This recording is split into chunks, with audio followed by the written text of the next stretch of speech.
Boys and girls, ladies and gentlemen, children of all ages, it's Jesse with the Common Nerd, bringing you pop culture and all things ready through a common sense lens. And we all know, if you've been watching pop culture for any length of time out there, crossovers are inevitably the death nail of a company out there that clearly isn't doing very well. And your only hope is to bring in audiences and fan bases out there from other places to come in and enjoy your kind of stuff and buy your crap because you decided to sign a contract out there licensing someone else's IP to put it inside of your own creation out there. And boys and girls, at this point, I don't think that's anywhere more apparent out there than, of course, Wizards of the Coast Magic the Gathering, a game I, probably like many of you out there, used to play back in the day and absolutely loved. Not just for the fun playing of the game with you and all of your friends, but because of all of the beautiful artwork and because of the storytelling and the Forbidden Realms and everything else that went along with it, boys and girls. And well, of course, we've seen what's been happening over the last few years. The mainline Magic the Gathering cards aren't selling for squat out there, so what does Hasbro do? Well, they sign a licensing deal with everybody that they've got partnerships with to make toys, and they interject it into Magic the Gathering and sell cards. Well, just like back in the day, not too long ago, when we did a video about Magic the Gathering race swapping our dear sweet Aragorn from Lord of the Rings. You know, a guy that's like, anyway, y'all know what Aragorn looks like, okay? Like the integral hero. They decided to race swap. Well, guess what, boys and girls? Magic the Gathering, Wizards of the Coast, and Hasbro are all back at it. Because now the same garbage we've seen in the Teenage Mutant Ninja Turtles as of late in animation, comics, and big screen movies is now happening to Magic the Gathering. Because as you can see over here from the headline, Teenage Mutant Ninja Turtles April O'Neil race swapped yet again. This time for Magic the Gathering Universe Beyond set. Yes, this is the same universe out there that we've seen crossovers with things like Final Fantasy and so many others in a desperate attempt to keep their sales up. And like I said, boys and girls, this isn't the first time they've done this, because all the way back in 2023, Magic the Gathering gets blasted by fans for race swapping Aragorn in their new Lord of the Rings Tales of Middle-earth card set. Yep, boys and girls, because we was Kangs back in the day. So, of course, your strong white male protagonist in a game that's in a story that's supposed to be created as English folklore and mythology for a country without one. Yep. They made the main hero of the story black, because of course they did, and now we're right back at it again. And not only did they make her black, but she's no longer a reporter, boys and girls. She's a hacktivist, which is a nice way of saying a criminal with morals I agree with. So we're going to check out this article from Bounty into Comics, getting all of the juicy details and see exactly what's going on. And, of course, give you all of the evidence to all of the woke naysayers out there who'll go, April was always supposed to be black. Because, of course, we've got the history and all of the evidence, of course, contradicting that in spades. But before we do, if you do enjoy our content, hit that like button, share with all your friends, and subscribe or follow if you have not already, boys and girls, because we are grinding, we are growing. We just crossed 2,200. We're inching our way closer and closer to 23 on our journey to 100,000. I think we're sitting at like 2,293, and I could not do that without every single one of you. Also, leave us a comment in the section down below. Let me know what you think about all this. Does it surprise you at all that Wizards of the Coast and Magic the Gathering is race swapping another such predominant character inside of another fandom out there? Or do you completely and totally agree with this and you're one of the woke activists out there who felt April should always be black, even though she never actually was, and you simply believe all of the lies that your cult has told you? Let us know what you think in the comment section down below. To support the channel, please check the links in the description as well. All right, from our dear sweet Spencer McCooley over there at Bounding into Comics. Another new piece of Teenage Mutant Ninja Turtles media, another case of April O'Neil's fan favorite Lupin the Third design being relegated to the cutting room floor. This time as Wizards of the Coast has chosen to follow in the footsteps of her more modern depictions and race swap the intrepid heroine for the upcoming Teenage Mutant Ninja Turtles Universe Beyond set. And although I've never looked it up myself, what do you want to bet the race swap Aragorn card out there isn't exactly going for a whole lot on eBay these days, boys and girls? just like the race swapped April O'Neil cards will go. Because yeah, you could go out there and, some of you might be saying, because you're only this far in the video, well, they use representation from all the different versions of Teenage Mutant Turtles. So of course they'll do it with April O'Neil too. Nope. Because the white woman with red hair, yeah, she's gone. I don't know what it is about that. Explain to me, you woke activists out there. Why do you hate redheads in particular more than just about every other character out there? It always seems to you target and race swap the redheads. I'm just confused about this. Why are you racist against redheads? I don't know. Sounds like you're bigoted against redheads to me. Set to kick off Magic the Gathering's 2026 release schedule on March 6th, the first of the year's 4 total Universe Beyond sets, crossovers, will present players with 440 total cards, as made up of a brand new cards, reprints, and alt art printings, inspired by the entirety of the titular Raptors' 41-year history. Oh, inspired, but not representing all of that history, because no. We have to rewrite the history because April was always back, you racists. Even looking at the small hand of preview cards and art revealing during the set's announcement panel of the recent New York Comic-Con 2025, Leonardo Sewer Samurai draws his armored appearances from the third Teenage Mutant Ninja Turtles movies. Super Shredder presents a far more bio-horror take on Urakusaki's ooze base, boosted from the Teenage Mutant Ninja Turtles 2, The Secrets of the Ooze. And Krang, Mastermind, gives us proper due in the 1987 animated series' original villain. So yeah, they're using it from all over the places. We've got all of these different versions out there for all of these different kind of characters, including the Turtles, but not April O'Neil. There's also the aptly named Turtles Forever, which, like in the 2003 animated movie of the same name, portrays a meeting between the Turtles of 4 different eras. Donatello from the New Line Cinema films, Raphael from the 1987 animated series, Leonardo from Michael Bay's film Duology, and Michelangelo from the original Mirage comics, as well as the Last Ronin's technique. It's art going back to the main plot point of the eponymous 2020 comic book series. Yeah, because he's the only one left and everybody else is dead. Spoilers. But that's not all. And while Magic the Gathering's goal of presenting a streamlined composite version of the Turtles' expansive lore has resulted in the brothers themselves being drawn more akin to their older iterations, the same cannot be said of the aforementioned April O'Neil. As seen on her card, April O'Neil, hacktivist. Yes, boys and girls, she's no longer April O'Neil, reporter.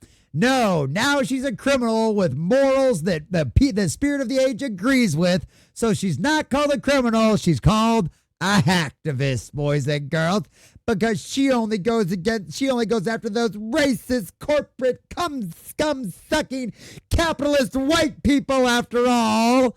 You know, the evil big bad in these people's minds. Yeah. Rather than her original comic book or iconic animated series look, many expected her to rock in such a mass appeal-oriented product. Itself inspired by the cat burglar for Joko Min's appearance in the final episode of Lupin the Third Part 2, as explicitly confirmed by the original series developer and writer David Wise. That's right, the creator said she was always meant to look like that. Magic the Gathering's version of the Turtles' longtime ally does wear a yellow jumpsuit, but instead is depicted as a black woman with red hair akin to the recent race-swapped incarnation of the character seen in 2018's Rise of the Teenage Mutant Ninja Turtles, 2023's Mutant Ninja Turtles Mutant Mayhem, which flopped at the box office despite all the woke cope I got in the comments section of my video, and Teenage Mutant Ninja Turtles IDW's Ninja Turtles crossover with Naruto Volume 1 miniseries. That's right. It's almost like activist Teenage Mutant Ninja Turtle comics can't stand on their own without a crossover as well. Oh, well, all the comics are selling bad. Oh, they all have to do crossovers. Even Marvel and DC are doing crossovers. Oh, yeah? Tell that to the Transformers comics right now that are selling gangbusters. And yeah, they're all in the same universe, but we haven't even got to the actual crossover example of that yet, and they're still outselling all of Teenage Mutant Ninja Turtles. Further, it should be noted that while some defenders of April's ongoing race swapping directive will likely raise the regularly espoused claim that she was initially depicted as black in Kevin Eastman and Peter Lagarde's original Teenage Mutant Turtles comic book series. However, this is nothing more than a misconception that has taken on a life of its own. And many of you out there, if you've stuck around this long in the video, will know that this is a little bit of a rehash. We've gone over most of this extensively every time they've done this in a new form of media for the Teenage Mutant Ninja Turtles. But for all of you out there that may need a refresher or are hearing this for the first time and would like some ammo against all of the activists out there that spew these easily verifiable lies, here you go, boys and girls. However, this is nothing more than a misconception that has taken on a life of its own. Making her public debut in the second issue of the franchise flagship title, April was originally depicted with straight hair and a fairly light complexion, especially compared to that of Dr. Baxter Stockman, an actual black character who was depicted by Lard with an explicitly dark skin tone. So yeah, first ever appearance. Here's the white girl. Here's the black girl. Black guy. Notice the difference? Yeah. 2 issues later, April would undergo a slight makeover, suddenly deciding to get her hair permed as it was widely popular fashion choice during the 1980s. Well, she's got a Jerry curl. Of course she's black. Oh, yeah? Tell that to my grandmother who was a cosmetologist for 30 years who had a guy all the way up until the early 90s, a white guy, getting his hair permed once a month. Yeah. This change, combined with the black and white nature of the book's art, led many to misinterpret the Turtles' longtime friend as a black woman.